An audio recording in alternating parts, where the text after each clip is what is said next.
Très heureuse de vous retrouver une nouvelle fois sur le plateau d'On se dit tout. C'est avec énormément justement de plaisir que toute l'équipe vous accueille pour une heure de sujets. Deux sujets justement de la santé en fin d'émission avec le docteur Rachid Al-Khtar, le point sur la bronchite chronique.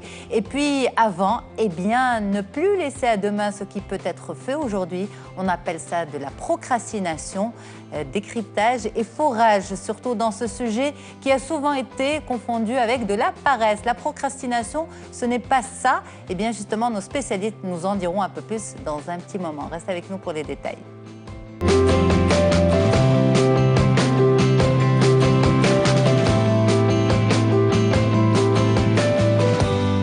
Laisser à demain ce qui pourrait être fait aujourd'hui, on appelle ça de la procrastination. Mais qu'est-ce que c'est exactement? C'est une simple habitude, un tempérament, de la paresse. Eh bien, on vous explique tout ça tout de suite avec nos spécialistes sur le plateau. Karima Rehani, bonjour. Bonjour, Yasmine. Vous êtes psychosociologue, coach certifié en développement personnel. Exactement. Merci d'être avec nous. Merci à toi. Et puis Fatima Al-Hasni, bonjour. Bonjour Yasmine. Vous êtes consultante RH, coach en développement de compétences. Merci beaucoup d'avoir accepté l'invitation de l'émission. Merci à vous Yasmine. Alors, on y va donc pour essayer de comprendre ce que c'est exactement que la procrastination.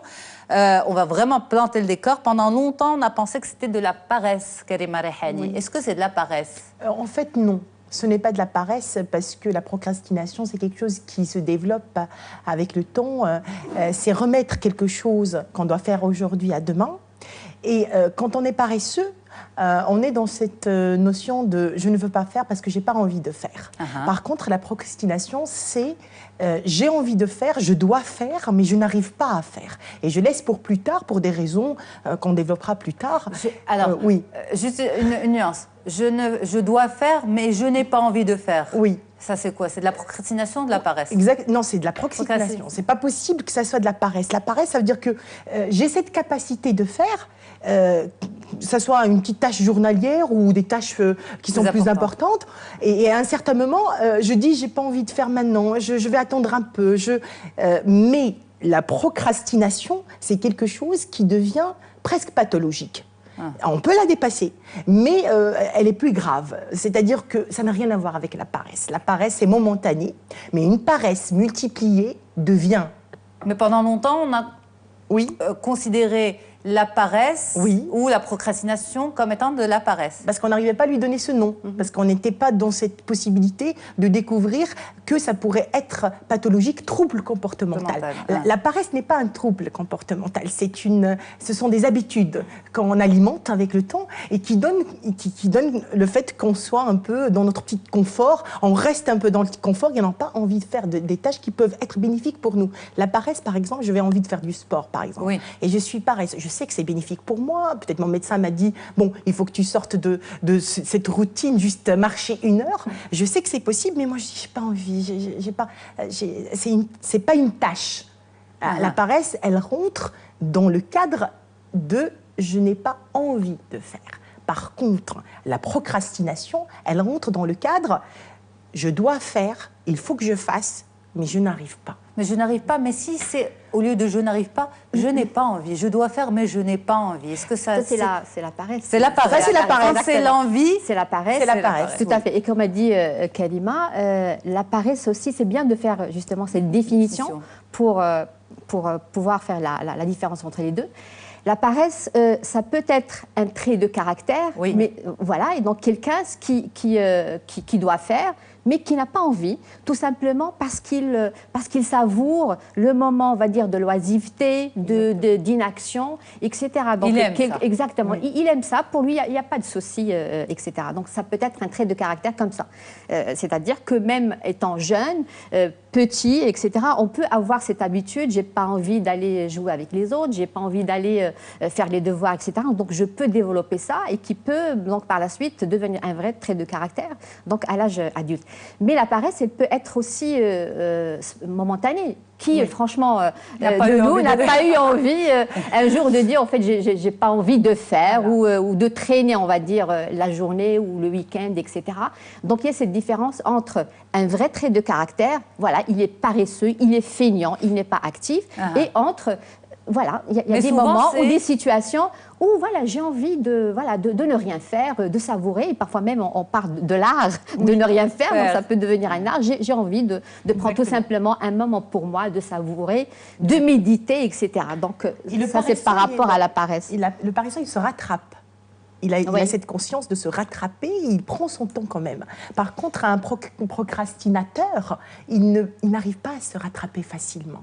Du coup, il fait un cumul de tâches. Certains procrastinateurs vont dire « je ne travaille que sous pression », mais on va y arriver. Oui. Alors, justement, l'histoire de la procrastination et de la paresse, il faut avoir peut-être un regard de spécialiste et un regard aiguisé pour pouvoir faire la différence. En milieu professionnel notamment, c'est là où cette notion véritablement a émergé, a été étudiée, a été accompagnée. Exactement. Un manager, s'il n'est pas conscient de l'existence de la procrastination, pourrait penser que son collaborateur est paresseux.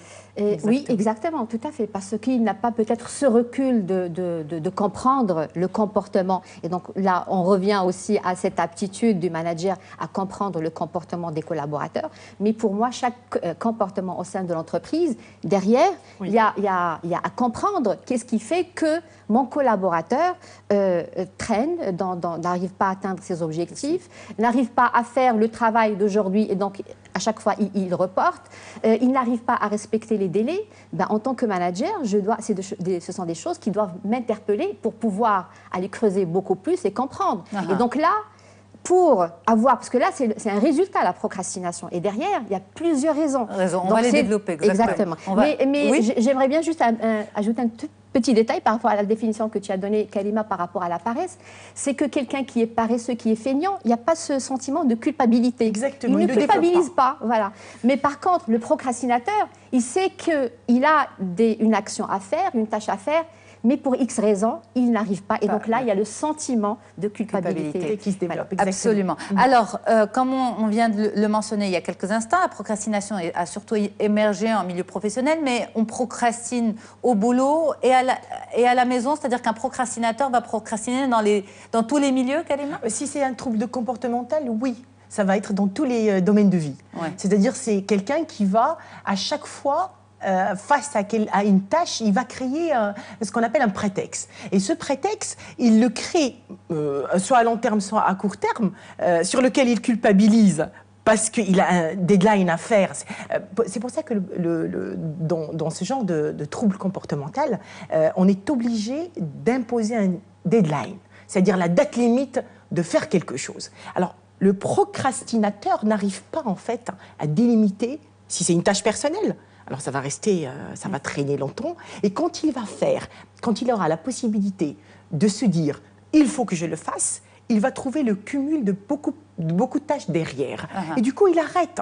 Il arrête le processus. Il arrête le processus tout court parce qu'il a envie de dépasser. Et là, on va arriver aux raisons. Qu'est-ce qui empêche cette personne d'aller de l'avant ? C'est cette peur de l'échec. Par exemple. Mais ne me brûlez pas les étapes. Ne me brûlez pas les étapes. Est-ce que c'est conscient ou inconscient, ce processus ? Moi, je dirais psychologiquement, ça peut être conscient et inconscient. Les deux. Ça peut être les deux, exactement. Un peu les deux. Ça peut être les deux. Mais aussi pour répondre à ta question, est-ce que quand on est procrastinateur dans la vie de tous les jours, on l'est forcément au travail ? Oui, quand il y a cette habitude qu'on va prendre et qu'on va nourrir et qu'on va développer à un certain moment, ça y est, ça devient, comme a dit Kalima, un trait de caractère. Mais ça ne l'est pas forcément quand c'est juste comme par rapport à la paresse, la procrastination aussi, ça peut être aussi quelque chose de momentané, de particulier à une certaine situation. Et donc là, on peut revenir que parmi les causes justement de procrastination, il y a des situations qui vont faire que j'ai quelque chose à faire que je vais repousser. Parce que pour moi, c'est peut-être quelque chose de nouveau que je vais découvrir pour la première fois. Je ne sais pas comment aborder l'action ou la tâche, que ce soit au milieu du travail ou dans la vie de tous les jours. Parce que pour moi, c'est une nouvelle situation. Je n'ai pas le recul, je n'ai pas l'expérience pour pouvoir l'aborder. Et donc, je vais la repousser et peut-être passer en priorité par les choses qui sont beaucoup plus faciles et que je maîtrise. Alors là, ça, c'est une raison. On va lever le voile sur la construction du procrastinateur. Comment devient-on procrastinateur ? Quel est le cheminement qu'a connu cette personne qui va faire d'elle que, au final, elle est taxée de procrastinateur. Karima. Moi, on parlait tout à l'heure de la paresse, je vais y revenir quand même. Parce que la paresse qui devient un trait de caractère avec le temps peut développer le circuit d'un procrastinateur. C'est-à-dire que j'ai pris l'habitude de toujours laisser les choses traîner. J'ai pris l'habitude de ne pas affronter les choses. J'ai pris l'habitude de me donner, moi, le temps et le plaisir de me dire, c'est pas grave, je vais y revenir, et je n'y reviens pas. Et même quand j'y reviens, je reviens avec beaucoup de lacunes. Et je n'arrive pas, en fait, à boucler ce que je devrais faire. Donc la paresse est une porte d'entrée vers la procrastination? Je suis réservée dans ce que je dis, mais je dis que ça peut être une des raisons si ça commence tôt. Parce qu'il y a des enfants qui sont paresseux. Si ça ne se travaille pas pour l'adolescence. Alors les enfants, ils sont paresseux ou procrastinateurs? Non, paresseux. D'accord. Paresseux. Ils ne sont pas procrastinateurs? Non. Là, je ne sais pas si tu penses, Fatima, mais moi je dis non. Un enfant, il va être paresseux parce qu'il est en train de développer des habitudes. De l'âge, je vais être plus précise, de 0 à 6, on a quand même, on en avait parlé, on a bouclé quand même le système comportemental, je dirais, basique. Et après, ça commence à se développer. Mais il y a des enfants qui, en 4 ans, qui sont paresseux. Et j'en ai vu, moi, dans l'école où je travaille. Qui ne sont pas actifs. Qui refusent de faire une activité, qui ne veulent pas jouer. Mais ça, c'est peut-être pas de la paresse, ça cache peut-être autre chose. Il doit y avoir une lacune, un vide quelque part. En éliminant en fait toute possibilité que ça soit un enfant qui est réservé ou un enfant qui est timide. C'est des tendances comportementales naturelles. Il n'y a pas derrière forcément. Et c'est génétique. Tout à fait. La paresse. Oui, la paresse peut être génétique. Mais pourquoi vous le dites avec le petit sourire? Non, c'est juste que c'est génétique. Parfois, quand on creuse, on demande pourquoi cet enfant il est comme ça. La maman te sort spontanément, moi c'est moi ou c'est le papa ou c'est comme ça. Mais c'est vrai que vraiment, la paresse, si elle est dans la continuité, peut, excusez-moi, nous créer un procrastinateur développé. D'accord. À part ça, à part la paresse. À part la paresse, ça pourrait être en fait face, comme a dit Fatima, à des situations dans la vie de tous les jours, depuis petit, qu'on a cette peur d'affronter la chose, qu'on a cette peur de réaliser l'objectif, et on a aussi le manque de confiance en soi. Si par exemple dans la vie on reçoit des coups durs, par rapport à une tâche, par rapport à quelque chose. Alors, on nourrit une peur à l'intérieur de nous qui nous oblige en fait à reporter. Et pourquoi je reporte? Parce que j'ai peur du résultat. Je ne sais pas ce qui m'attend. Est-ce que je vais être à la hauteur ou pas? Est-ce que je serai en fait apte à accepter le résultat, que ce soit positif ou négatif, on ne sait jamais. Et il y a une certaine intelligence émotionnelle chez certains. Ils savent très bien qu'ils sont procrastinateurs, ils savent très bien qu'ils sont dans la pathologie, mais ils refusent de l'admettre. D'accord. Oui. Ok. Alors, en me documentant pour ce sujet, je vais dire que j'ai lu des choses qui vont quand même un peu loin par rapport à la procrastination, dans la mesure où certains spécialistes disent carrément que c'est une forme de peur de la mort. C'est-à-dire que tant que je n'ai pas accompli telle tâche, c'est que j'ai encore la possibilité de le faire. Exactement. Et donc, ma mission sur Terre n'est pas encore, on va dire, terminée. Est-ce que vous êtes d'accord, Fatima? Moi, je vais dédramatiser. Voilà, parce que la peur de la mort... Exactement, je vais dédramatiser ce constat, juste pour dire que, comme j'ai dit tout à l'heure, on va faire la différence entre le procrastinateur, on va dire, par rapport juste à une situation, parce que si je prends maintenant l'environnement du travail, je ne peux pas être au même niveau de performance, et quand je dis le même niveau de performance, c'est-à-dire c'est quand j'ai des délais, quand j'ai des objectifs, j'arrive toujours à les atteindre. Il y a des moments où il y a des situations où je n'arrive pas, et donc là peut-être on va citer les raisons. J'ai dit tout à l'heure que peut-être par rapport à une nouvelle situation que je vais aborder, je ne sais pas, je n'ai pas le recul, je n'ai pas l'expérience. Il y a ce volet de peut-être je ne sais pas m'organiser dans mes tâches quotidiennes, dans mon travail, qui fait que quand j'ai une liste d'actions ou de tâches ou d'objectifs gestion que j'ai exactement, et donc là il y a un problème de gestion du temps et d'organisation, et donc là les solutions elles sont faciles. Comme a dit Karima, il y a un problème aussi de peur, mais là je ne vais pas dramatiser pour aller dire que c'est exactement et que c'est peut-être pathologique. Ça c'est un autre volet qui est beaucoup plus compliqué, mais juste j'ai peur d'affronter cette nouvelle situation où, par rapport à une situation donnée que j'ai vécue, j'ai vécu une mauvaise expérience et qui fait, quand elle revienne, j'ai peur de l'affronter. Donc, je vais repousser. Je vais donner un exemple très simple. J'ai contacté un client il y a un mois. La situation là, où la communication avec le client ou la négociation s'est mal passée. D'accord. Mais c'est un client que je veux gagner ou c'est un client que je veux fidéliser, mais avec lequel je suis amenée à travailler. Okay. Donc le jour où j'ai un autre projet ou un autre produit à lui proposer, juste le fait de prendre le téléphone, ben non, avec X, je préfère laisser plus tard. Je vais plutôt aller vers monsieur Y. Et ça, c'est considéré comme de la procrastination. Oui, exactement. Et je suis en train de repousser. Mais par rapport à la définition que tu avais donnée tout au début, tu as dit repousser le travail peut-être d'aujourd'hui ou l'action à demain.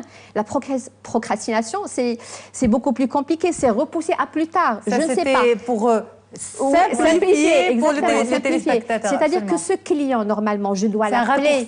Exactement, je dois l'appeler dans l'immédiat parce que j'ai besoin de conclure ce contrat avec lui rapidement et de le gagner.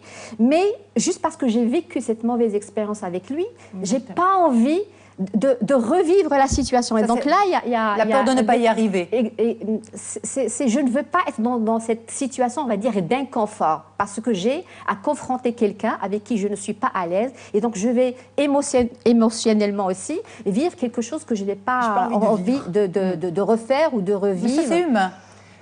Donc on a tous été un jour procrastinateurs. La procrastination, c'est humain, c'est naturel, c'est pas, voilà, il ne faut pas dramatiser. Parmi aussi les raisons, mais pardon de vous interrompre, Fatima, vous le dites très bien, c'est humain, il ne faut pas dramatiser, mais ça peut être handicapant, et ça c'est une réalité. Bien sûr, c'est là où je rejoins Kalima, quand on a l'habitude, donc là je nourris cette habitude, et après le fait de repousser, donc à chaque fois, ça devient une habitude et ça commence à développer ce trait de caractère qui, à un moment donné, bien sûr, dans la situation professionnelle, va être handicapant. Et il faut aussi savoir que le fait de repousser, tout à l'heure, on avait dit que par rapport à la paresse, il y a ce sentiment de culpabilité. Donc, le sentiment de culpabilité, c'est un sentiment, bien sûr, qui est négatif, c'est une émotion négative. Donc, quand je repousse, je culpabilise, je suis stressée, il peut aussi avoir cette dépression. Donc là, en fait, je suis dans un cercle vicieux et donc je le vis mal, mais en même temps, je ne sais plus m'en sortir. Et c'est là où on devient vraiment dans cette nouvelle problématique qui peut être un trouble du comportement. Oui. Dans un certain moment, dans la procrastination, pardon, on ne culpabilise plus à un certain moment. C'est fini. Et là, ça devient pathologique. D'accord. Mais le problème de procrastiner, ça va venir, on va dire, créer beaucoup de fragilité. Ça émane de plusieurs fragilités, mais ça va en créer d'autres. Problème d'estime de soi, confiance en soi. Souvent, c'est une raison. C'est une raison, mais ça nourrit aussi cette raison. Exactement. Puisqu'il y a cette culpabilité. Oui, il y a ça, bien sûr, quand ça dépend effectivement de la personne. Il y a peut-être cette problématique, on va dire, de confiance de soi, d'assurance, d'un vécu que je traîne et que peut-être que je n'ai pas traité. Et donc, je suis en train... Voilà, je n'ai pas fait le deuil, donc je le traîne. Mais il y a aussi tout ce qui est en relation avec l'environnement. Et donc là, si je parle par exemple du travail, ben, si on me confie des tâches dans lesquelles je ne me retrouve pas forcément, pour lesquelles je ne trouve pas de valeur ajoutée, il n'y a pas d'épanouissement, ou quand il y a un manque de motivation, ben c'est logique et c'est tout à fait naturel que sur une liste donnée de tâches ou d'actions, je préfère commencer par les choses pour lesquelles il y a un sens, pour lesquelles je trouve de la motivation, et donc les autres choses, je vais les remettre à plus tard, parce que je n'aime pas ces tâches-là, je n'ai pas envie de les faire. Ça pourrait être considéré aussi comme un manque de motivation. Est-ce qu'il n'y a pas aussi ce flou entre les deux? Effectivement, mais parfois, même quand je suis motivée, je n'ai pas envie de vivre une situation qui va me bloquer, je ne fais rien. C'est-à-dire que parfois, je donne des exemples. Je trouve par exemple un manager, par exemple, qui a une possibilité d'effectuer un manager, quelqu'un qui est dans la position de décider, de leader. Il a des tâches à effectuer.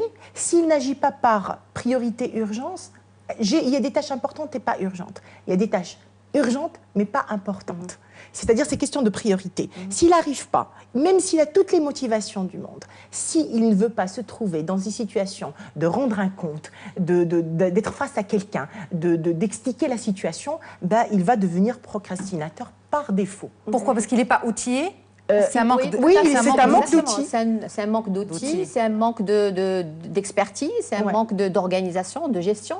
Et donc là, par la suite, la solution, c'est facile, c'est d'accompagner la personne et de lui donner les outils ou de lui montrer comment organiser, comme a dit Kalima, effectivement, sur une liste de tâches. Je vais définir d'abord ce qui est important et ce qui est urgent. Et donc, à partir de là, je dois savoir prioriser et passer par... Parce qu'il y a certaines tâches et actions qui ne doivent pas attendre. Parce que si on les repousse, il y a des suites qui... Absolument. Mais on va dire, le milieu professionnel a la chance d'avoir des experts, il s'entoure d'experts, la procrastination est bien définie, aujourd'hui on sait la diagnostiquer, on sait accompagner, on sait donner des outils. Mais la procrastination touche également les autres domaines de vie, le domaine personnel. Oui, et Kalima, vous donniez tout à l'heure l'exemple du sport. Oui. Et vous disiez, je sais que ça va me faire du bien, mais je n'ai pas envie. Je n'ai pas envie. Est-ce que c'est pas plutôt de la procrastination? Mais bien sûr. Plutôt que de la paresse, parce que vous disiez c'est de la paresse. Est-ce que ce n'est que de la paresse? Qu'est-ce que je risque? Voilà, moi je vais parler de risque. Parce le procrastinateur, il a peur de quelque chose. Il a peur de vivre une situation. Il a peur de l'échec. Il a peur de la peur. Il a peur de la peur elle-même. Il a en lui des choses qu'on ne peut pas deviner parce que chacun a son environnement, son éducation. Je reviens au sport. Oui. Le sport, pour moi, si je n'ai pas envie, il n'y a aucun risque. Le risque que je peux avoir, c'est un risque de bien-être. Il n'y a pas d'impact. Alors, il n'y a pas d'impact. Je suis pas d'accord avec vous. Non, qu'est-ce que je risque? On est entouré de personnes qui ont envie de faire du sport, de faire une activité physique, qui sont conscientes de l'importance. Ces personnes sont conscientes de l'importance de bouger, et pourtant, elles ne le font pas. Et elles disent, je ne sais pas pourquoi je n'y arrive pas. Moi, je dis c'est un manque de volonté, non pas. C'est un manque de motivation, volonté qui est facile à débloquer. Pourquoi ça ne serait pas de la procrastination? Dans la mesure où peut-être elle se dit, je ne vais pas y arriver parce que je n'ai pas le temps. Problème de gestion de temps. Oui, voilà. C'est-à-dire, on va revenir à beaucoup de boucles. Et la motivation. C'est-à-dire, c'est bouclé. Est-ce que je gère mon temps? Estime de soi aussi. On m'a toujours dit que j'étais incapable de me tenir à une activité physique. Et bien voilà pourquoi, au fond, je n'en fais pas. Excuse-moi, Kalima, par rapport au sport et à la motivation, c'est pour ça que maintenant, au lieu de faire un sport individuel, tu vas trouver la personne, elle va te dire j'ai besoin d'être motivée. Donc je vais aller chercher une amie qui va faire la même activité que moi. Ou c'est je paresse sincèrement. Oui, c'est le manque de motivation, c'est important. Et c'est pour ça qu'aujourd'hui, il y a les coachs sportifs, parce qu'ils vous motivent, exactement, parce qu'ils motivent. Et parfois, il faut juste aller chercher donc, cette clé de motivation, et à partir du moment où on va la trouver, d'accord, on arrive à motiver la personne pour qu'elle passe à l'action. Parce que toute la problématique, c'est le fait de passer à l'action. Il y a juste cet handicap de motivation. Je ne trouve pas encore la motivation qui va faire qu'il faut que je passe à Mais finalement, en fait, j'ai l'impression que la ligne est très floue entre paresse et procrastination. Elle est tellement proche qu'elle est devenue floue, qu'on n'arrive pas en fait à séparer les deux. Et puis pour un esprit, je dirais, pas averti, amateur, il va dire c'est de la paresse. C'est de la paresse. Et quand ça devient pathologique, c'est là où on doit travailler sur la pensée, c'est cognitif. C'est-à-dire qu'on doit absolument travailler sur la pensée et la croyance. Est-ce que je suis capable de faire? C'est des croyances limitantes? Très limitantes, très limitantes. C'est-à-dire que quand je me projette à faire quelque chose et je sais que je suis dans l'obligation de la faire et je la reporte, il faut creuser. Ça ne peut pas être de la paresse. Les conséquences sur le quotidien du procrastinateur en milieu professionnel, Fatima, par exemple. Les conséquences, elles sont directes. Comme j'ai dit tout à l'heure, il y a ce sentiment de culpabilité et donc je suis en train de vivre une mauvaise situation. Je culpabilise, il y a une émotion qui est négative, donc je me sens mal. Et si maintenant ça se répète, ça peut la conduire à un problème de confiance en soi, d'être à la hauteur. Et donc, et si je continue, et je développe encore plus ce trait de caractère, donc je suis en train de nourrir cette situation de stress parce que celui qui procrastine, qui remet à plus tard, il sait que ce sont des choses, même s'il les remet, il est obligé de les faire. Donc je suis en train de, plus je reporte, plus je nourris ce sentiment de stress, de culpabilité, ça devient, comme j'ai dit, un cercle vicieux, je n'en sors pas. Donc ça peut plus tard mener à la dépression, les arrêts de maladie, etc. Les conflits en entreprise. Exactement, les conflits en entreprise. Oui, tout à fait. Les vraies conséquences. La contre-productivité, je ne suis plus productive. Est-ce que j'essaie de le cacher si je suis procrastinateur? Je ne veux pas le cacher, parce que les résultats, ils sont là. Si j'ai des délais, j'ai des objectifs à atteindre, ben comment je vais les cacher? C'est vrai que quotidien, on ne va pas te surveiller ce que tu fais comment, mais le jour J, on a besoin d'avoir un résultat, ou on a besoin d'avoir un contrat signé, ou on a besoin d'avoir les chiffres qui grimpent. Ben, quand ils ne sont pas là, ben, forcément, ce sont les conséquences. C'est pour ça que j'ai dit tout à l'heure, quand je suis collaborateur au sein d'une entreprise, quelque part, ça doit interpeller mes managers. Pourquoi? Parce que tu as dit, est-ce que c'est conséquence ou raison oui, la procrastination, c'est un fait, c'est un résultat d'un certain point, de certaines choses qui viennent bien avant. On ne peut pas cacher, en fait, parce que dans le domaine professionnel, il y a des deadlines à respecter. Et à chaque fois... Mais certains disent, justement, moi, je ne peux travailler que sous pression totale. C'est la veille que je suis productif. Moi, je pense que pour un procrastinateur, on doit lui mettre la pression, sinon on n'aura rien du tout. Alors, on va revenir sur, justement, le changement. Oups, je reprends mon stylo. On revient sur le changement, mais juste après la pause. Restez avec nous sur Médiane TV. On se dit tout, la procrastination, qu'est-ce que c'est exactement? Peut-on s'en débarrasser? Des pistes et des solutions à venir. Et puis aussi l'interview santé avec le docteur Rachid Khtar sur la bronchite chronique. Restez avec nous pour les détails.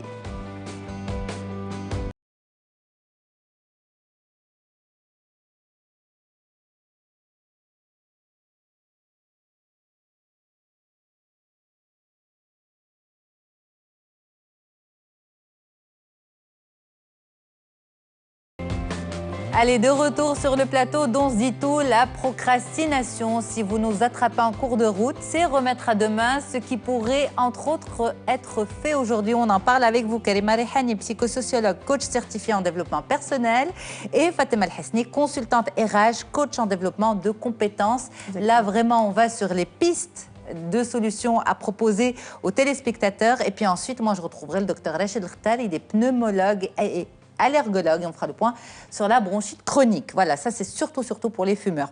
Cette histoire de procrastination, on l'a dit, on a développé avec vous en première partie les origines, les causes. Maintenant, ça peut, vous l'avez expliqué, mener très loin, mener même à une dépression, une forme de dépression. Et donc, il y a une prise de conscience de la part des personnes qui en souffrent. Alors, comment on peut amener le changement, Karima Rehani? Moi, je dirais qu'il y a toujours une méthodologie pour pouvoir dépasser un handicap, parce que la procrastination, elle devient handicap en elle-même. Mais je pourrais peut-être donner des petites choses à faire aux téléspectateurs qui vont se retrouver dans cette problématique. La première chose à faire, c'est de lister mes tâches. Je liste mes tâches. Je les liste comme ça, sans faire un classement. Okay. Quand je les liste, je ne pense pas à ce qui est prioritaire, à ce qui est important. Juste, je liste. Juste après, je prends la possibilité de classer. Je classe quoi? Je classe ce qui est prioritaire, ce qui est urgent, ce qui est important. Et là aussi, on a un sous-classement. C'est-à-dire, la tâche qui va se faire tout de suite, journalière, qui est importante dans l'urgence, ben, je le fais dans la journée et je me force à la faire. Mais je me force, est-ce que je peux me forcer? Oui, je peux me forcer. Là est la question. Et imaginez que je prends un papier et je liste mes tâches. Déjà là, c'est le pas vers la possibilité de la réalisation. C'est-à-dire que je mets tout ce que je dois faire dans une petite feuille. Je regarde. Là, le cerveau, il reconnaît en fait cette possibilité de vouloir faire et de pouvoir faire. Et je dois faire. Il faut vouloir le faire. Un procrastinateur, il ne fait jamais ça. Il ne prend pas le temps de lister ou de ça. Il laisse, il lâche. Après, je classe. Je les classe par priorité, par urgence, par importance, à moi de voir. Quand c'est fait dans la journée, je dois le faire dans la journée.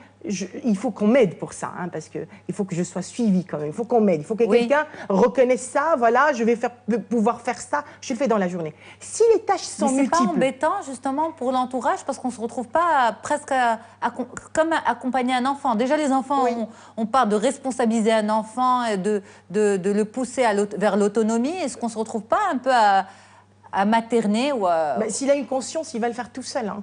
C'est une conscience. Mais si on doit l'aider, moi j'ai aidé une personne proche à faire ça. C'est-à-dire que j'ai remarqué... Mais vous êtes spécialiste. Oui, mais bon, il est dans mon entourage, c'est pas un client. C'est pas un client, c'est dans mon entourage. Oui, c'est vrai, il a de la chance d'avoir une personne comme moi qui le guide, mais bon, c'est-à-dire, et après quand je classe, quand ce sont des tâches multiples et que je vois qu'il y a plusieurs, je les partage. Karima, juste une petite parenthèse. Est-ce que le procrastinateur va accepter justement d'être, entre guillemets, supervisé par quelqu'un? S'il accepte l'idée qu'il l'est. D'accord. Il doit avoir cette conscience qu'il l'est. S'il n'accepte pas dans la vie, si on n'est pas conscient qu'on a un problème, tu peux ramener je ne sais qui. Personne ne pourrait l'aider. Hein. Alors, et après, je reviens sur la méthodologie. Et quand il y a beaucoup de tâches à faire, on les sépare. Je peux faire cette tâche en 2 parties. Et pourquoi? Parce que quand un procrastinateur, il voit beaucoup de tâches, il fuit. Il faut qu'il arrive à classer les choses, après à faire les priorités et ce qui est important et urgent pour lui ou pour les autres. Maintenant, est-ce qu'il a cette conscience de voir qu'est-ce qui est urgent pour les autres? Parce que parfois, on a cette conscience qui est urgent pour nous, mais l'autre, et là, il y a beaucoup de choses qui rentrent là-dedans. Et si j'arrive en fait à séparer les tâches en 2 parties, j'arriverai quand même à aboutir à quelque chose, parce que le procrastinateur est un paresseux dans le fond. Bon, ben là, vous avez, on va dire, tout flouté depuis le début. Depuis le début, on essaie de séparer entre paresseux dans le fond. Je suis très, je souligne dans le fond, est un paresseux, parce que ça revient. Oui, mais c'est pas une paresse, on va dire, dans laquelle il se délecte. C'est pas une paresse qu'il apprécie, c'est une paresse qui lui fait du mal. Dans le fond, c'est une paresse qui lui fait du mal parce qu'il est devenu procrastinateur. Il est devenu. Bon, Fatima, vous en pensez quoi? Ben, là, s'il faut continuer sur ce débat, c'est-à-dire qu'on va revenir exactement. Ben, on a dit que c'est pas parce qu'on est procrastinateur qu'on est forcément paresseux. Paresseux ne culpabilise pas. C'est un trait de caractère et il ne voit pas le danger ou l'impact, etc. Contrairement au procrastinateur, il est obligé de faire, il doit faire. Il ne peut pas faire. Et donc, les outils ou les méthodes et les recommandations en milieu professionnel. Karima en milieu professionnel, donc effectivement, c'est quand elles sont en relation avec un problème d'organisation, de gestion, je ne suis pas outillée. Donc là, on peut faire ça dans une séance de groupe, c'est-à-dire dans une formation, ou dans une séance individuelle où on va accompagner la personne. Mais l'accompagner, c'est juste lui donner les outils par rapport à un certain nombre de tâches, d'actions, d'activités, comment prioriser, comment dire ça ne peut pas, on ne peut pas le remettre à plus tard parce qu'il y a un impact, parce qu'il y a des résultats. Mais ça, on peut, effectivement, ça c'est des recommandations par rapport à la gestion du temps. Maintenant, comme la procrastination, on a dit qu'il y a aussi plusieurs raisons, il faut prendre en considération au milieu professionnel la situation. La personne qui, chaque fois, reporte et qui a cette problématique, qu'elle soit consciente elle-même d'une manière directe ou que le problème soit détecté par l'environnement, c'est-à-dire par l'entreprise, il faudra qu'on arrive quand même à analyser la situation de la personne. Pourquoi elle remet à plus tard? Est-ce que parce qu'il n'y a pas d'outils, et donc là il y a une surcharge de travail, il y a peut-être une surévaluation des objectifs, donc je vous donne des objectifs, mais je ne vous donne pas les moyens, d'accord, pour les atteindre. Mais à ce moment-là, on ne parle pas de procrastination.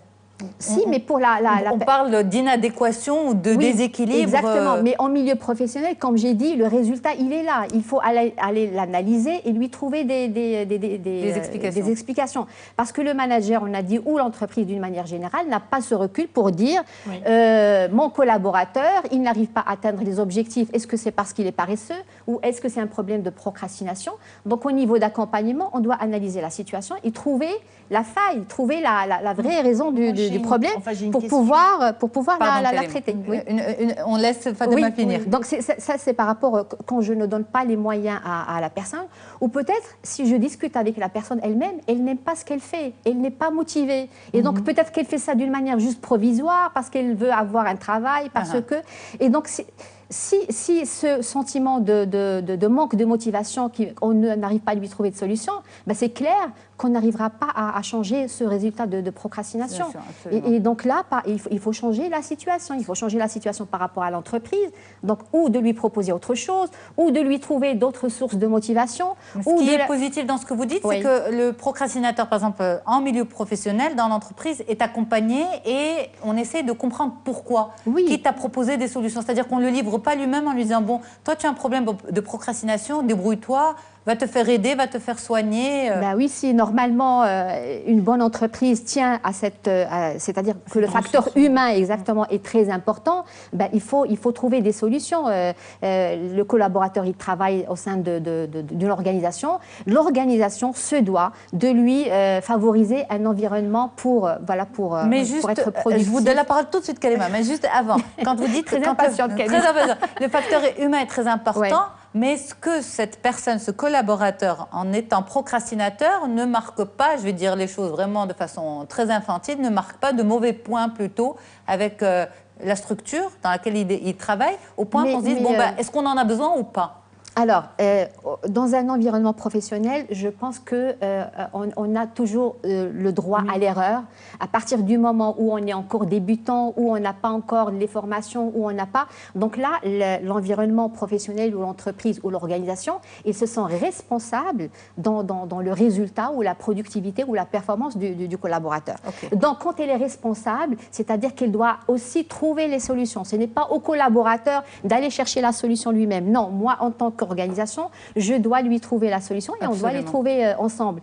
Mais à partir du moment où je te donne les moyens, je te donne les outils, je te donne ce qu'il faut et que tu n'arrives pas, c'est que là, il y a un autre problème peut-être pathologique et que je ne suis pas responsable en tant qu'organisation de ces problèmes-là. Oui. Kalima. Oui, moi je voulais juste rebondir sur ce que a dit Fatima, c'est très intéressant. C'est juste qu'un procrastinateur, il ne peut pas rester longtemps procrastinateur au travail. Parce qu'il a des deadlines, il est obligé. Parfois, il l'est, mais il souffre à l'intérieur. Je parle en tant que psychosociologue. Absolument. Je sais que c'est une personne qui souffre de ce trouble comportemental, mais il est obligé quand même de rendre des comptes parce qu'on ne lui permet pas. Moi, je dis que la procrastination est un problème dans les domaines de vie. Parce que ça peut faire échouer un mariage, ça peut faire échouer une scolarité, ça peut faire échouer des relations humaines importantes, des relations interpersonnelles. Et moi, je me dis que dans le domaine professionnel, soit on change malgré nous avec notre souffrance et on ne remet pas les choses au lendemain parce qu'on ne va pas traîner avec ça longtemps et la sanction tombera, ou on va se voir virer ou licencier. Mais justement, on peut gâcher un mariage à cause de la procrastination ? Oui, ça arrive. Oui, ça peut arriver dans le sens où moi, dans un couple, c'est deux, c'est pas un.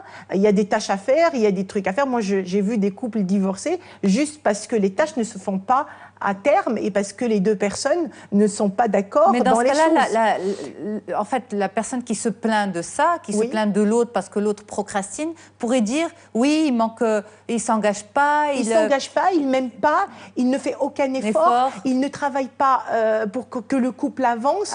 Et moi, je m'arrête là. Alors que c'est de la procrastination. Oui.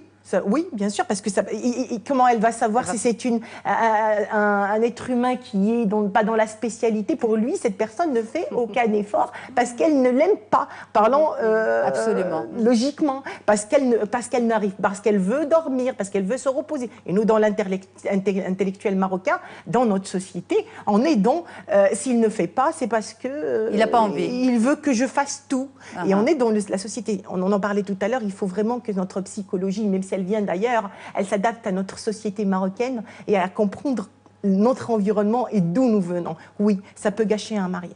Ça peut gâcher un mariage. Eh bien, là, vraiment, ça nous donne une ouverture vers un autre sujet à discuter prochainement avec vous, mesdames. Merci beaucoup. Dernière recommandation avant de nous quitter sur la procrastination, Fatima ? En milieu professionnel, c'est prendre le taureau par les cornes, parce que on ne peut pas, et donc prendre le taureau par les cornes, donc que ce soit le collaborateur lui-même, donc pour qu'il puisse en parler, pour trouver des solutions, l'organisation elle-même pour qu'il puisse mettre en place et outiller ses collaborateurs, Et puis voilà, en donc milieu il faut attaquer personnel, ne pas hésiter à demander de l'aide non plus. Oui, bien sûr, et surtout si on reconnaît dans les foyers marocains qu'il y a des cas comme ça, essaye d'être bienveillant, essaye d'être... de demander de l'aide. Merci beaucoup, mesdames. Mais c'était un plaisir d'échanger avec vous autour de ce sujet. Karima Rehani et Fatima El-Hasni. Je vous retrouverai prochainement avec plaisir pour un autre sujet. On peut tout regarder à nouveau sur notre site mediantv.com. Moi, je reste avec vous. L'interview santé à venir.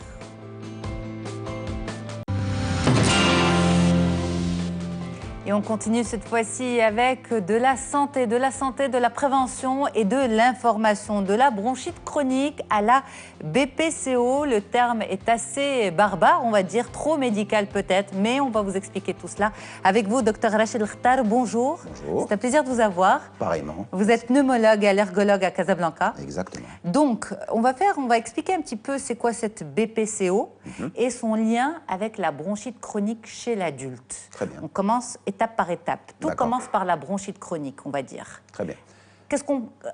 Pour vous, en tant que spécialiste, à partir de quand on parle de chronicité dans la bronchite?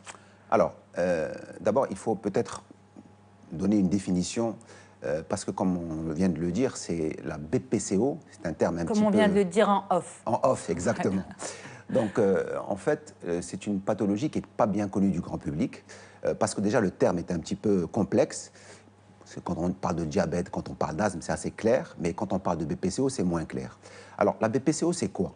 En fait, la BPCO, c'est une maladie des bronches, les bronches qui sont donc dans la cage thoracique, et ces bronches, si vous voulez, vont avec le temps, sous l'effet de vapeurs toxiques, alors le principal toxique étant bien sûr, comme tout le monde le sait, le tabac. Donc, sous l'effet de ce toxique, il va y avoir, si vous voulez, une inflammation, un épaississement de la paroi des bronches. D'accord? Et cet épaississement de la paroi des bronches va se faire de façon très lente, très insidieuse, sans que le patient s'en rende compte, pour aboutir petit à petit à une obstruction, une fermeture. C'est pour ça qu'on parle de bronchite chronique obstructive, une fermeture des bronches qui va entraîner les fameux symptômes dont on va parler. Et ça va s'installer vraiment dans le temps, dans la chronicité, de façon insidieuse, comme je viens de le dire, sans que le patient s'en rende vraiment compte. Ça commence par une bronchite chronique. Alors là, justement, bronchite chronique, en fait, ce sont des symptômes. C'est en général une toux, des crachats, qui sont au départ pour le patient quelque chose de banal, de pas spécifique. On peut tousser et cracher pour une petite bronchite infectieuse, mais ça va s'installer dans le temps, dans la chronicité. Et pour un fumeur, c'est banal aussi. Pour un fumeur, le fumeur ne va pas au départ faire attention. Il va vraiment faire attention quand les signes vont un petit peu s'aggraver, notamment quand le patient va ressentir un essoufflement, parfois même des sifflements dans la poitrine. Ce sont des symptômes qui vont alerter et qui vont signer l'évolution de la maladie, si vous voulez. Vous parlez de maladie, donc c'est véritablement une maladie. C'est une maladie qui a beaucoup de conséquences, c'est une maladie grave. C'est une maladie du fumeur? C'est une maladie surtout du fumeur. C'est une maladie qui touche la BPCO, 90% des causes de BPCO, c'est le tabac. Il y a d'autres causes, si vous voulez, on peut en parler. Bien sûr, allez-y. Il y a des causes, il y a des expositions professionnelles, notamment dans l'industrie, à des produits chimiques. À des produits chimiques, à des vapeurs toxiques qui vont aller, si vous voulez, provoquer une inflammation. Dans les mines, la silice notamment, vont provoquer, si vous voulez, une inflammation dont on parlait tout à l'heure, qui va petit à petit, si vous voulez, fermer les bronches. Ok, on revient sur les signes cliniques quand même, parce que cette toux, ces sifflements, certaines personnes font passer ça derrière justement la cigarette simplement. Conséquence de cigarette, ce n'est rien de grave. Exact. Pour vous, c'est important? Écoutez, les signes cliniques, le signe, si vous voulez, qui va vraiment inquiéter le patient, c'est l'essoufflement. Bon, il y a la toux et le crachat qui signe la bronchite chronique. Mais la bronchite chronique obstructive, c'est-à-dire l'obstruction des bronches, va entraîner un essoufflement. Et qui dit essoufflement dit finalement handicap. Essoufflement à n'importe quel moment de la journée, pour n'importe quelle activité? Alors, très bonne question. En fait, l'essoufflement va être, si vous voulez, au départ pour des activités assez fortes. Monter les escaliers, faire un... Mais petit à petit, pour des efforts de moins en moins importants. C'est-à-dire pour, par exemple, nouer ses lacets, pour même manger, et parfois même au repos. C'est vers les stades finaux de la maladie, si vous voulez. Donc c'est l'essoufflement qui va vraiment inquiéter le patient et qui va l'handicaper. Et c'est là qu'il va consulter, finalement, quand la maladie est déjà très avancée. D'accord. Donc quand l'essoufflement est là, c'est que la maladie est déjà est assez avancée et qu'il faut vraiment agir vite parce qu'il y a un handicap. Et malheureusement, parfois, quand on parlait de bronchite chronique obstructive, mais dans le terme BPCO, il y a le terme bronchopneumopathie. C'est-à-dire que vous avez finalement l'atteinte du poumon lui-même. Il y a les bronches au départ, mais le poumon lui aussi peut être atteint et va être petit à petit détruit, si vous voulez, par cette maladie. Et donc, à la fin, on arrive à une insuffisance respiratoire. C'est-à-dire que quand le poumon est vraiment détruit, on arrive à une insuffisance respiratoire qui va nécessiter parfois, malheureusement, la mise sous oxygène. Ce sont des patients qui vont devenir oxygéno-dépendants et la nécessité d'avoir un appareil d'oxygène à la maison en permanence. Et là, c'est le vrai handicap respiratoire. Et c'est une évolution automatique de la maladie? Alors, bonne question. Tous les fumeurs ne vont pas évoluer vers ça, parce qu'il y a des facteurs environnementaux, il y a des facteurs génétiques. Enfin, on n'est pas tous égaux devant la maladie. Il ne faut pas leur dire ça, docteur. Oui. Mais on ne peut pas le savoir, de toute façon. Oui, bien sûr. On ne peut pas savoir qui va ou qui ne va pas. Mais, si vous voulez, il va y avoir des facteurs qui vont faire qu'on va évoluer vers cette maladie de destruction du parenchyme pulmonaire. Ouais. Et ça, c'est très embêtant. Et justement, en termes de coûts, c'est une maladie qui coûte cher en termes de santé, puisqu'on va y avoir beaucoup d'hospitalisation, il va y avoir beaucoup de mortalité. C'est une maladie invalidante, c'est une maladie mortelle. Exactement. Donc, il y a beaucoup de mortalité. Alors, la mortalité, si vous voulez, en 2020, ça va être la 3e cause de mortalité dans le monde, après les accidents vasculaires cérébraux et les problèmes cardiaques. D'accord? Donc, c'est une maladie, 3e cause de mortalité, c'est pas rien. C'est pas rien, absolument. Absolument. Et pourtant, on en parle très peu de cette BPCO, 3e cause de mortalité en 2020, selon les prévisions des scientifiques. Alors, justement, docteur, on peut faire une BPCO à n'importe quel âge? Alors, la BPCO, en général, elle commence à des âges plutôt vers la quarantaine, 45, 50 ans, c'est-à-dire après avoir consommé ou été exposé, s'il vous plaît, à des vapeurs toxiques pendant au moins une dizaine d'années, on va dire. D'accord? Donc c'est à partir de 40-50 ans qu'on va commencer à avoir les premiers signes de la maladie. Et là, c'est là qu'il est important, justement, après avoir fumé, par exemple, 10 ans, d'aller essayer de dépister cette maladie avant qu'elle ne soit avancée. D'accord? Donc le dépistage est fondamental parce qu'on sait que c'est une maladie qui est malheureusement sous-diagnostiquée.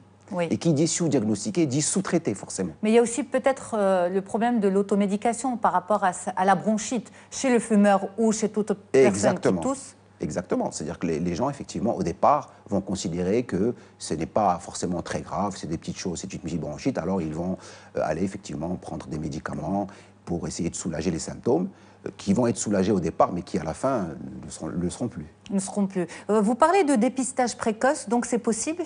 Alors, effectivement, donc, quand on commence à avoir, si vous voulez, à partir d'un certain nombre d'années de tabagisme, et qu'on commence à avoir quelques signes comme ça, ou pas de signes du tout, parce qu'on peut ne pas avoir de signes du tout de cette maladie. Donc, c'est possible. C'est possible.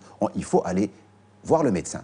Un fumeur doit aller voir un médecin. Un médecin, et ce médecin va essayer de trouver les signes, si vous voulez, qui orientent vers une bronchite chronique. Et je dirais l'examen le plus important pour dépister cette maladie, c'est ce qu'on appelle la spirométrie. C'est-à-dire c'est la mesure du souffle qui va nous orienter vers le rétrécissement du calibre des bronches et donc tout de suite dire au patient, ben, écoutez, vous avez cette bronchite chronique, il va falloir faire quelque chose. Et on va parler de se faire quelque chose. Et se faire quelque chose, ça commence d'abord par arrêter de fumer. Vous avez mis le point sur il faut le seul traitement de cette maladie qui est reconnu comme traitement efficace. Préventif. Préventif et actif. C'est-à-dire que quand on a des signes de bronchite chronique, quand on trouve des signes de bronchite chronique, d'obstruction au niveau de la mesure du souffle, il faut arrêter de fumer. Et là, on est pratiquement sûr que la maladie va petit à petit régresser. Est-ce que ça peut être une porte d'entrée également vers un cancer des poumons? Ben, effectivement, vous entrez dans ce qu'on appelle le volet des comorbidités. Oui. Alors, c'est une maladie qui, si vous voulez, va... Alors, tout à l'heure, on parlait d'inflammation au niveau des bronches. Alors, on dit, il est courant, il est d'usage de dire que la bronchite chronique est une maladie systémique, c'est-à-dire de tout le corps, à point de départ respiratoire. Et donc, effectivement, cette maladie va avoir des conséquences sur l'ensemble du corps.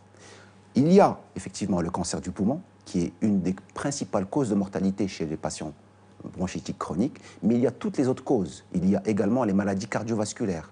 La deuxième cause de mortalité, après les problèmes respiratoires, c'est les maladies cardiovasculaires chez les patients BPCO. D'accord.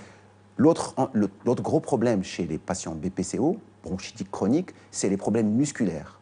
Il faut savoir que cette maladie va entraîner une amyotrophie, une perte de, si vous voulez, de la force musculaire, petit à petit, qui va handicaper aussi le patient. Si vous voulez, le fait d'être essoufflé va petit à petit empêcher le patient de marcher. Et comme il ne va pas marcher, ces muscles vont s'atrophier. Et donc, le fait d'avoir une atrophie va aggraver aussi l'essoufflement. Donc, il y a une espèce de cercle vicieux qu'on appelle le déconditionnement musculaire, qui va faire que le patient, petit à petit, il va rétrécir son domaine de vie. Il va de moins en moins sortir, et à un moment, il ne sortira plus de chez lui. Mais ce que vous décrivez là, docteur Khtar, est-ce que c'est uniquement pour le stade avancé de la maladie? Est-ce que des personnes qui sont dans ce début d'essoufflement ne réduisent pas également leur activité pour éviter d'être dans cette forme de fatigue, d'essoufflement? Alors effectivement, le patient, au départ, quand il va ressentir cet essoufflement, ne va pas être forcément conscient. Donc il va avoir une réduction, si vous voulez, un peu inconsciente des efforts. Et c'est quand il va arriver à pour des efforts vraiment qu'on appelle très peu basiques, hein, quand vous marchez pour aller d'un point A à un point B sur un terrain plat, vous faites 100 mètres ou 30 mètres ou 40, vous êtes essoufflé, là, vous vous rendez compte que c'est très avancé. Mais au départ, effectivement, le patient va lui-même marcher, s'arrêter un peu, marcher, s'arrêter un peu. Et quand vraiment il arrive à un handicap, c'est là qu'il va venir consulter. Voilà un peu Donc en fait, la clé de cette maladie, c'est la prévention d'abord de lutte contre le tabagisme. Exactement. Donc en fait, comme vous venez de le dire, il faut lutter contre le tabagisme. Et quand le patient commence à avoir les prémices ou les signes cliniques et que le médecin lui dit « vous avez une obstruction de vos bronches », là, il faut arrêter, tenter d'arrêter, parce que c'est très important, et là, consulter, parce qu'on peut arrêter de fumer, ça on l'a vu la dernière fois, donc on peut arrêter de fumer, c'est possible, et il faut savoir également qu'il y a des traitements pour cette bronchite chronique, hein, donc comme on parlait d'obstruction. On les soigne, mais peut-être par stade. Exactement, donc effectivement, quand vous allez voir les patients, en fonction des signes cliniques, en fonction des signes de mesure, du degré d'obstruction, qu'on retrouve à la mesure du souffle, on va stadifier effectivement le patient et on va lui donner un traitement en conséquence. Et en général, ces traitements, c'est des médicaments qui ouvrent les bronches, ce qu'on appelle des bronchodilatateurs, que le patient va prendre quotidiennement pour ne pas ressentir les symptômes et ne pas avoir de crise. Parce que malheureusement, ce type de patients, surtout en hiver, sont des patients qui vont faire des crises aiguës, ce qu'on appelle des exacerbations. Et ça, les exacerbations, c'est souvent une cause d'hospitalisation et parfois malheureusement de décès. Mais quand la prise en charge se fait de façon convenable et efficace et rapide, est-ce qu'on reste toujours dans la chronicité de la maladie? Oui, alors c'est une bonne question. En fait, c'est une maladie qui a tendance, même quand on arrête de fumer, à continuer à évoluer quand même un petit peu, beaucoup moins. Ah oui, elle évolue. Elle évolue quand même. Et donc, c'est ça qui fait la gravité de cette maladie. C'est qu'elle continue un petit peu à évoluer. Et c'est pour ça que ces patients, une fois qu'ils, malheureusement, arrivent à ce stade, doivent rester régulièrement en contact avec le pneumologue pour, si vous voulez, éviter que ça atteigne des étapes un peu avancées. Eh bien, merci beaucoup pour toutes ces explications, Dr Rachel Khtar, pneumologue, allergologue à Casablanca. Merci pour ces conseils et un mot d'ordre. Vraiment, arrêtez de fumer, c'est, on va dire, c'est comme ça qu'on peut lutter contre beaucoup de maladies, notamment la BPCO. C'était un plaisir d'être en votre compagnie aujourd'hui sur Médiane TV. Au plaisir de vous retrouver très vite. À bientôt.